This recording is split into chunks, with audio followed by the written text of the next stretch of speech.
Ayan, narito tayo ngayon mga katatay sa kapitbahay ng hinatid nating pasyente na may bukol, mga kabindors.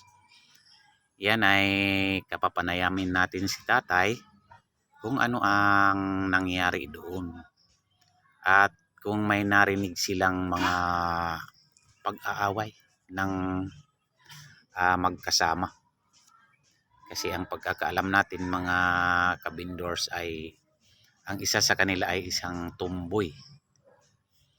At yan, malalaman natin ngayon dito sa kadikit na bahay ng magkasama. Yan, panoorin nyo mga kabindors kung ano ang magiging sagot ni tatay. Ano ba ang naano nyo doon sa pangyayari na yun? Tinawag lang kami dito ng si Mrs. Tapos Stroke daw po. Kasi noong hinatid namin, di ba hinatid? opo. Nang kuan, tiningnan ko yung kanyang mukha dito. Bigla. Kasi nakaganon yung buhok, nakababa. Oo. Tiningnan ko, ang laki ng bukol dito. Kaya nagtataka ako. Kasi po, yung nakaupo dun sa upuan ay di binuhusan po ng tubig at napapakainitan daw. Di binuhusan ng tubig. Eh, nung binubuhat ni Reyna, siyempre po, walang damit, short lang, madulas siguro. Eh, napaano doon sa simento. Andun po kami.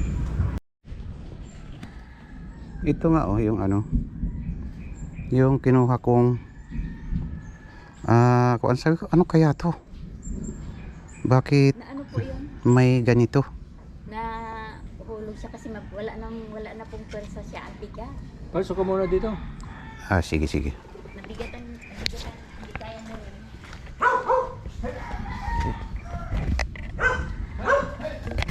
Nagsasara to.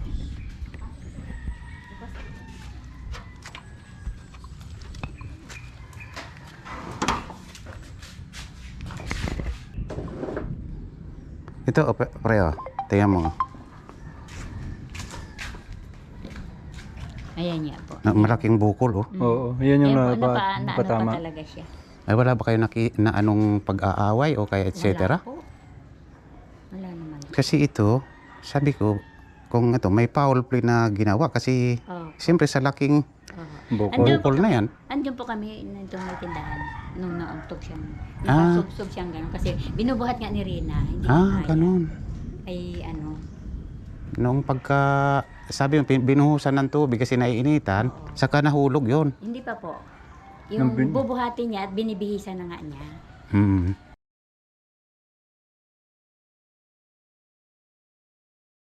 Akala ko dito bubulol kasi sabi ko pasyalan ko nga para makita ko kasi siyempre tinulungan natin yun, hinatid natin doon kung ano nangyari na.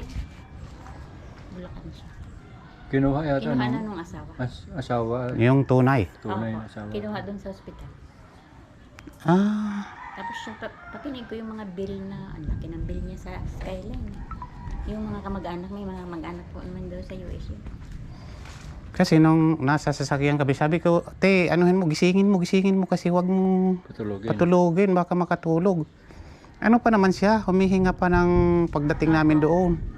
Umuungol-ungol pa siya. Di nang kuan. Siyempre nakaganyong buhok, sino bang tumboy na yun? Rina, umalis kasi kukuha doon ng rescue sa loob. Di ako naman, tiningnan ko kasi nakaganon, sabi ko para makahinga, yung nakaganon buhok. Yung buhok. Ginanyan ko yung buhok. Nasa upuan. Nasa upuan, oo.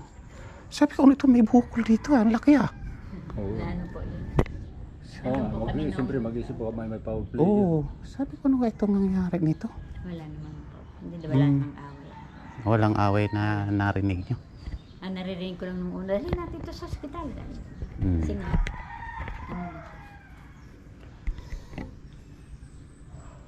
mataas ang high blood. High pala blood? yun.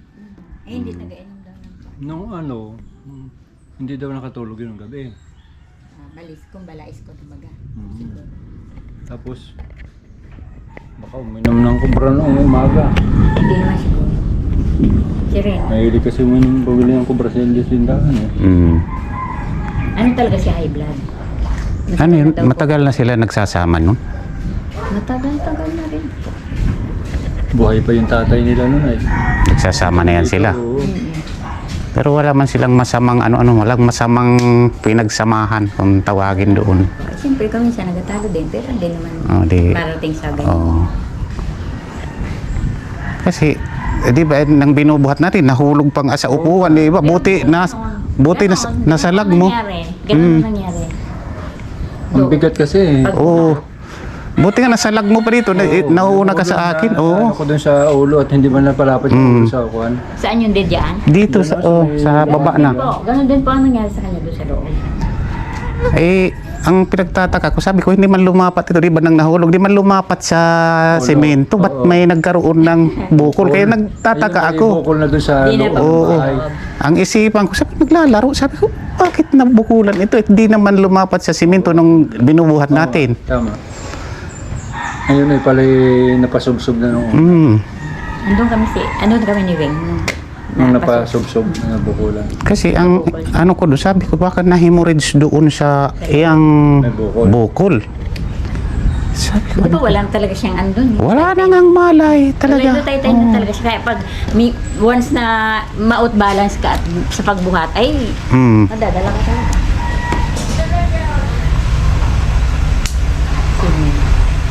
Flat yung ano.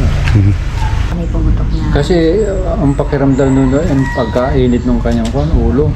Sumasakit tapos ang Kasi init. nga, Kaya binuhusan nila ng tubig. baka naputokan na nga ng ano. Naputokan sa siguro ng ugat. Siguro, ganun. Pero nang kasi ikaw man na dyan, nakakausap pa nung umaga. Upo, nagsalita pa siya doon. Nagsalita pa. Nung binubuhat nyo, Ni Rena. nung binubuhat ni Rina, nagsasalita siya. Eh, nung nakauntog siya, sabi niya, ay, ang sakit. Sabi niya. Nung nahulog, sabi niya ang sakit. Hindi naman talaga nahulog. Basta na-outbalance. Naasubsob. Tog yung ulo Ay, sa... ang bigat nga siya. Di, siyempre, madadala din si Rena. Napauntog sa simento. Nasubsob, oo. Kaya nabukulan niya. Ayan, malinaw na sa atin kung ano ang nangyari. Kasi ako nagtataka rin. Oo. Siyempre, nagtataka. Sabi ko, may bukol eh. Oo. Baka ay hampas baga. Wala talaga. Hanggang dyan na lang yung buhay niya. Yan si Rina. Ay, nandyan si Rina. Ayan niya. Kausapin mo. Ay, oo. Oo. Si Rina. Oo.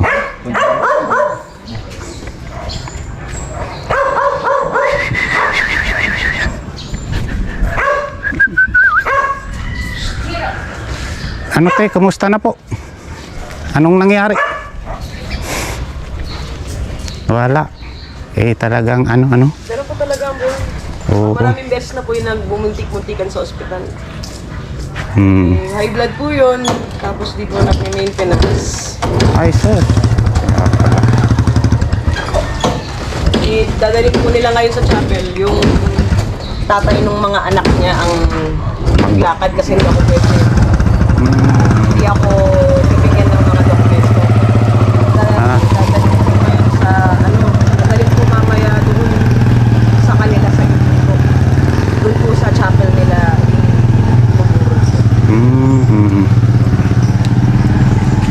Pabili po.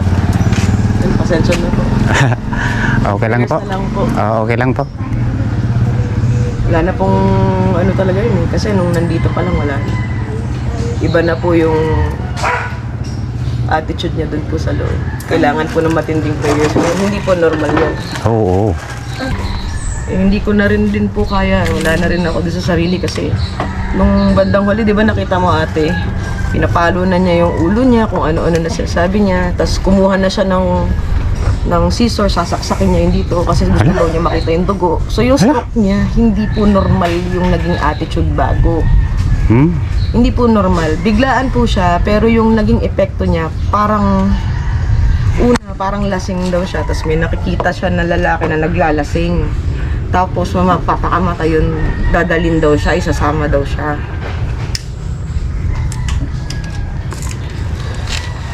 Pero nga saan niya rin ibinurol doon na sa skyline na. doon na po siya inabutan. Wala pong dumating doon sa ano, sa...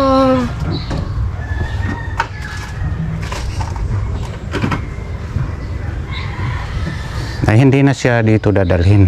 Doon na lang. Doon po kasi yung... Doon po talaga kasi sila sa Giginto, Bulacan. Ngayon po, pinaupahan po yung bahay. Dito po sa akin naka, kasi wala, nag-iisa na lang po siya sa buhay. Yung mga anak, disconnected siya kasi ayaw ipa-communicate ng pamilya ng lalaki. Eh, ang contact lang niya, yung mga ilang kapitbahay niya, kaibigan niya online, tas yung kamag-anak mo niya sa ibang bansa. Yun po, pero bihira lang din sila mag-usap-usap. Eh, pag wala po ako, iyak ng iyak, kaya nag-iinom. May ano rin. Yung nanay niya, ginawa ko, pinapunta ko na po dito. Natigil naman po yung pag-iinom. Tapos medyo umayos, nagkaroon ng konting ano. Kasi ano nga siya, mataba nga siya eh, di ba? Ang bigat-bigat nga, mataba siya. Ang Hindi po siya bigat-bigat. mataba, di ba ate payat yun? Wala na talaga siya noon. Wala nang lakas nga, sabi ng Kuya Naldo. Hindi nang, di ba, binuhatan, ang bigat-bigat eh. Mas mabigat ho yun nung unang Nung una? nagwawala siya. Kasi Ah. nung unang nagwawala siya, hinahatak, sabi niya, naiinitan ako, nagliliyab. Parang ganun daw, nagliliyab daw siya. Buhusan ko daw siya ng tubig, buhusan, sumisigaw siya ganun. Ay, hindi pala, pang isang beses, pangalawa na pala yun. Hindi, yun po yung time na yun. Iba ho talaga yung pagka-stroke niya. Si una, nabibigatan. Tapos, sobrang init daw para daw siyang sinisilaban. Nagliliyab, ganun. Buhusan mo ko ng tubig, magmamakaawa siya. Tapos pag binubuhusan ko siya tubig, pinaiinom.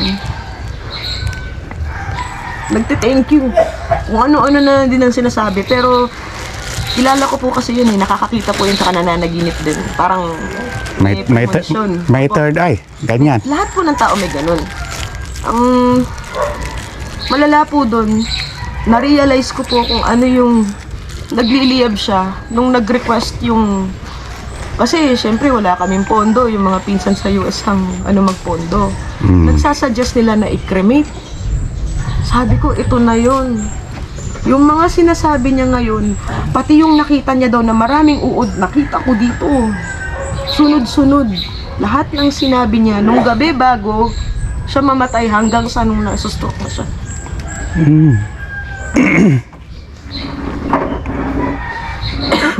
Grabe ang nararanasan mo ngayon, ano? Talagang, Meron po dyan kasi. Basa po yan. Hindi po kami ang unang nakatira po dito na nangyari yan. Tapos nagpatong-patong na lang po siguro. Sabi sir, wala na rin ako sa sarili nun kasi na ako, sabi ko, wala na to eh. Parang hindi ko alam kung ako ay iiyak pero kailangan kumalma ka. oo. Kaya nga, eh, nakakaawa talaga yung, ano na yun, yung bata na yun. Eh, bata pa yun, no, di ba? Mga, Hindi pa lang po. oh, kita mo, bata pa siya. Madami pa pong plano yun eh. Kasi, Nung nagtino na siya eh. Yung kamamatay lang nung nanay niya nung magto 2 years na. Tapos nagawa ng paraan finally yung pag-iinom niya natigil sa awa ng Diyos. Nung nag-aayos na, naggagawa na siya ng plano para dun sa mga anak niya. Yung mga nagrenta naman sa bahay, nung nagsimula kasi nag-isip niya paupahan para ipon na lang. Sa anuhin yun dun. Puro mga loko-loko. Eh, bago siya ma-stroke, the day before po nun, hindi maganda yung usapan dun sa nakausap namin na tenant. Nakadagdag ho yun sa stress kasi parang niloloko ho siya, ginagago na eh.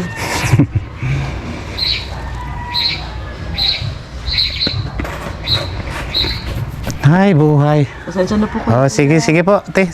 Thank you. po. Oh. okay. Eh, ganun pala ang nangyari, ano? Malala. Nawala talaga. Sir, ito, gusto mo makita tayo, kuya? Malala. Ito, sir. Yung 5 p.m. po, ayun, paalis na ng Bukawi. Doon nila dinala. Tapos ito yung mga pinsan kausap ko. Malala po yung inabot niya doon. Kahit yung pag-intube, malala.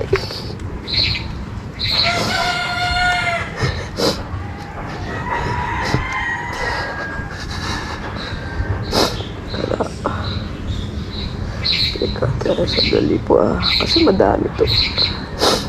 mga transaksyon, yung ano, kasi kausap ko yung mga kapitbahay, humingi ako ng tulong kasi hindi ako pwedeng umalis dun eh.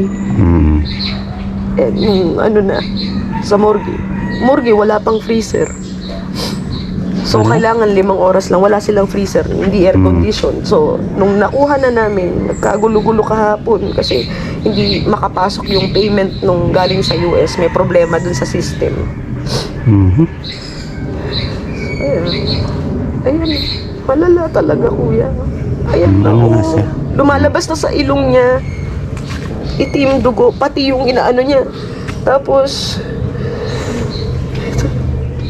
ito, para ano. Oo, Ungol siya ng ungol ilang oras. Ay, oo nga, ano. Mungol siya. Hindi normal to sa stroke, kuya, or normal? Kasi ngayon lang ako nakakita ng ganito na umuungol. Ako, ngayon lang din. Ha? Ngayon lang ako nakakita ng gano'n. Ate, sunod-sunod yun ate, hindi normal. Sabi nila nahihirapan daw na ano, tapos yung tiyan niya. Ayan, no? Maano siya, Kasi tumutunog. umaakyat na po yung tubig hanggang sa lalamunan, pumapasok na sa baga. Tapos lumabas na po dun sa ilong tsaka sa ano. Kahit na po na-intubate na yun, wala na kasi ang laki po ng ganito po kalaki yung ano eh, yung blood clot na eh. Ayan o. Hala, oo nga, ano. Ang laki na niya. Sa ulo yan? Sa ulo yan, ate. Pagdating namin sa ano. Ano itong puti na to? Yan yung blood clot, ate. Yan yung kumalat na dugo. Ay, ganun. Wala na talaga. Sabi na rin ng May tumutok siguro neurosurgeon. na ugat dyan. Sinabi na rin ng neurosurgeon na ng doktor, ang prognosis dyan, private o public, hindi na mag-aano. Pero syempre ako, umaasa ako kasi may anak siya. Na pinahahanap ko po yung sa mga kapitbahay, yung anak, para makarating ho doon. Hindi po nakarating. Gaano ba kalaki mga anak-anak nun? Bata pa po. Hindi mga ilang taon. Ano po, 9 or 10 yung isa, tas 13 or 14 yung isa. Kasi Ay, alam ko, ano 2010 sana? tsaka 2013 pinanganak eh. Pwede na sana yung isa. Nag-message na ako ng maaga dun sa isang kapatid, buti pinansin. Kaso hindi na nakita ata agad nung tatay kasi ano, may trabaho. Malaki masyado po. Siguro na ugat. May ano yan? Oo, di ba nahulog May- pa siya kasi di ba Nahulog pa May pumutok. Ay, yan nga, sabi ko, ito nga, nakakuha ako ng ng picture. Sabi ko, ano kaya nangyari ito? Di ba nasa sasakyan ito? Yan. Tiningnan ko, kaya ganyan ang nakita buhok. po niya, yung kasama ko po siya, ganito po, nakaupo po siya, humihingi na ako ng tulog kasi hindi ko mabuhat, papunta ng banyo o kaya ilabas. Tapos po, ang nangyari po, si ate magkwento na, pagpasok namin doon ni na Kuya Naldi, di ba? Si Ate Presi ang kasama. Bigla po siyang tumayo, tapos Natumba. Ay, yan. hindi ho namin na. Ito siguro yun. Yan na. Kasi Kasi sabi ko, nahulog naman ito dito, di ba nahulog dyan? hindi man dyan Sabi ko, hindi naman tumama yung ulo. Yun sa loob. Pero ito po, itong ano po niya, dito sa... Dito Kasi na. Oo. nung na-stroke na siya, nanonood lang kami ng ng Netflix, kakaagahan lang namin. Tapos nagkape siya. Puyat siya ng 1-2 linggo. Ayaw niya matulog, ayaw kumain ng kanin, puro noodles ni Matay. Hala ka. Hindi kasi matagal na siyang may high blood, hindi siya nagme-maintenance. Nung bata pa siya kaya. Tapos laging Oo, pumutok. grabe. ilang beses na po yan na ospital. Na-ospital na nga po yun for alcohol overdose. Doon sa sa Giginto, may records po siya doon. Pero laging nakakasurvive. Ngayon, hindi na siya Wala na. Iba na ang kinamatay niya. Ano niya, panahon na niya, tanggap ko Panahon na na. rin ate. Oo. Kasi sa madaming beses na siya muntikan. Tsaka ginawa mo naman ang lahat para makaligtas. Wala rin. Kita mo ang sakripisyo mo mula dito hanggang doon. Ang kinasasama po ng loob ko kasi tumawag pa po ako ng Ilocos. Yung kamag-anak nila na pumunta nung namatay yung nanay niya. Kamag-anak sila that time kasi may mga nakuhang gamit, libre pamasahe, gano'n. Tinawagan ko, Wala na. ampon na daw. Ampon. Alam ko na hindi ampon si Astrid dahil nakita ko yung mga litrato, yung mga records lahat. Kasi tinulungan ko siya nung namatay yung nanay. May ibang ampon po yun, yung nasa Amerika na, pero hindi siya legally ampon. Kumbaga, sinama lang doon sa magtrabaho ka ganito sa amin, gano'n. Ako yung ngayon nagbayad ng ospital ni Astrid. Pasensya na po kayo, kuya. Sige, okay lang. Hanggat ayoko na pong magwala kasi naubos na po yung... Mm, Medyo malala talaga po. Talaga talagang naman. kuan talaga. Di-revive pa nila, pero syempre na. Sa akin lang po noon, umaasa ako, kahit man lang yung tatay ng mga bata, kahit sino sa kanila, kaibigan, kapitbahay, pumunta. Mm. Mga huli na nila nalaman nung madaling araw na umaga na nung Patay niya. 12:10 po yung yung dineclare ng doc eh. Nakausap na nga ako eh. Ano, sa... Handa ako na rin yung sarili ko. Syempre ako, nag-hold on ako kasi ang hope ko, at least yung mga bata, kasi nakontak ko na yung uncle eh. Tapos, nagbilin ako dun sa mga kababata niya doon na makipag-usap kayo doon sa barangay captain. Tapos, pumunta doon sa barangay captain ng Bunlo. Mm. Kumbaga barangay captain to barangay captain kasi malalaman nila kung saan ang bahay. Kasi ayaw akong paalisin doon, hindi rin ako pwedeng umalis. Mm. Baka mamaya pag alis ko biglang Mm. ganun pa rin po. Pero ramdam po nun, talagang wala na talaga. Hapon pa lang alam ko. Umaasa lang po ako sana may dumating. Walang may dumating na kamag-anak. Sa awa naman po ng Diyos ngayon, nagtutulong-tulong po sila lahat para na na po. Nakaburol na. Ibuburol pa lang po ate. Ay, hindi pa na ano. Alas 5 po dadalhin sa Bukawi. Nung nakuha ko na, nagka-problema pa ho doon sa bayaran. Yan, kasi gusto niya magbayad pero hindi pumapasok ang bayad. Mm. Hindi pumapasok ang bayad. Ang ginawa po, kumontak pa po siya ng kamag-anak niya na hindi related kay Astrid na nakatira dito sa Novaliches para magpautang sa kanya ng pera, ma-deposit agad ngayon. Pero kahapon, ayaw i-release yung katawan kung hindi mababayaran yung 64,000. ER pa lang po yun ha, kasi ang makina ang mahal. Ayun ang ano doon. Oo. Ito ate oh, binayaran ng pinsan. 64,000? Ang laki ano, binayaran. Yung 10,000 pumasok na galing sa US dollars to Philippine pesos. Yung mga sumusunod parang ayaw na tanggapin. Parang nagkaroon ng alert, hindi ko alam, nagpe-fail. Ito po, kaninang umaga binayaran. Yung 54, kaya 54 na po siya. Pagtingin niyo po dun sa likod, 64 siya oh. Nandun kami sa office nung Ay, pinakamataas. ito. Mm. Ay, grabe ano. Wala pang 24 hours ito, no? No, ang mahal na Hindi kasi po, binayaran. titingnan nyo ate yung equipment, tapos yung gamot, 1,000 po yun. Tapos yung sa ER po, 500 per hour po yun. So, maliit lang po yun, pero yung equipment, yung gamot, yung maintenance, ito pa po, nung nilagay yung equipment, yung ventilator, nag-fail yung isa, pinalitan nila. Kaya, Iba po yung, iba po yung nangyari doon. Pakiramdam ko talaga may nakapalibot na hindi maganda talaga. Kapalibot. 2,000. Oo nga no, ang daming binayaran. CT scan, no? Cranial. Buti ka mo po, 6,000 mabait po yung pala mga yun. US taon niya. Kasi may nasa ospital din po sila. Mm. X-ray mo ba? Ang dami. Ang daming ginawa sa kanya. Eh,